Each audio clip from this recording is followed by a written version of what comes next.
Papier pour moi. Parce que j'aime bien avoir la sensation de quelque chose que je peux garder, qui est intemporel, que je peux tenir dans mes mains, tourner les pages. Moi je bouge un petit peu et il me faut de l'immédiat toujours. Et donc je consomme comme ça, ouais.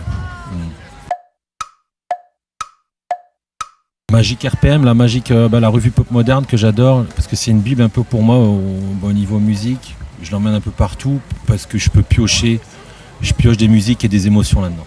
Alors moi c'est un peu compliqué parce que c'est un magazine indépendant américain qui s'appelle Boat, mais qui vient de s'arrêter parce que c'est du print et que ça fait 6 ans que la rédac chef l'a, mais qu'elle autofinance et que bon, elle est arrivée au bout. Et c'est pareil pour Magique RPM qui est en train de s'éteindre tout doucement en fait. Et au lieu de faire un mensuel, ils en font 3 par an dire en ce moment.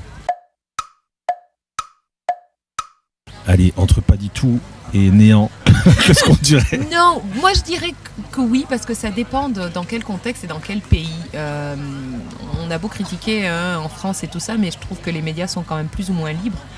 Il y a quand même beaucoup de pays dans le monde où c'est pas du tout le cas, où il n'y a pas vraiment même de journalisme, c'est du public reportage ou de la propagande. Donc si, je pense que je fais confiance quand même, parce que aussi dans la population française, on a réussi à développer un esprit critique.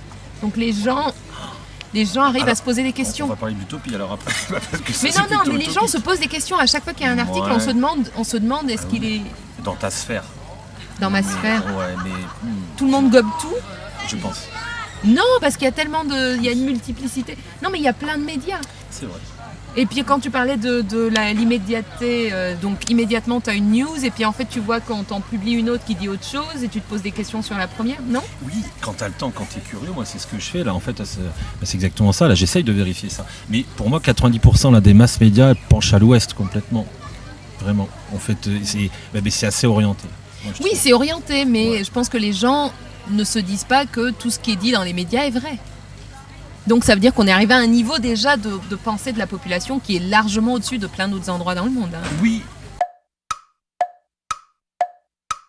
Mais c'est pas objectif le journalisme. C'est pas objectif, un média c'est quand même une entreprise, c'est un business. Il faut de la pub, il faut fonctionner, c'est des grands groupes. Il n'y a pas d'objectivité. Mais dans la vie on n'est pas objectif non plus, donc faut pas chercher... Ça c'est l'utopie, c'est pareil. C'est vraiment parce que de point de vue, parce que c'est ton métier un petit peu quand même. Donc ouais. Et moi je dis que c'est pas objectif non plus, ouais. Si. Mais je me sens toujours berné dans l'histoire. Et dans la vie aussi. Oui, voilà, pareil. En recoupant les informations sur le web, en passant du temps, il faut du temps et puis de la curiosité. Ouais. Temps plus curiosité, je pense. Ouais, c'est pareil. Puis je pense qu'aussi en parlant avec des gens, parce que finalement, c'est vrai que ça dépend du milieu ou de l'entourage, mais il arrive que dans notre entourage, on ait des sources. Donc finalement aussi, on a une information qui vient du web ou de la presse, et puis on a la source, je sais pas, un article sur les profs, puis on va en parler à un prof qu'on connaît. Donc il y a ça aussi. Il serait indépendant et international, non ? Alors, on va citer son magazine. Ouais. mais je ne savais même pas. Le média idéal serait Fields Mag, qui est mon magazine, qui est indépendant et international, mais qui galère bien parce qu'il est indépendant. Je vous jure que je ne savais pas. Mais j'ai dit indépendant international, mais c'est vrai que ça recoupe. Mais c'est vrai, en fait, c'est un magazine qui parle du monde, mais avec un point de vue qui n'est pas eurocentré. Et je pense que c'est important que le monde ne soit pas vu que par le monde occidental. En fait, voilà. Alors là, on se connaît juste depuis hier, et là tu mets vraiment les points sur les... Là, tu as tout à fait raison.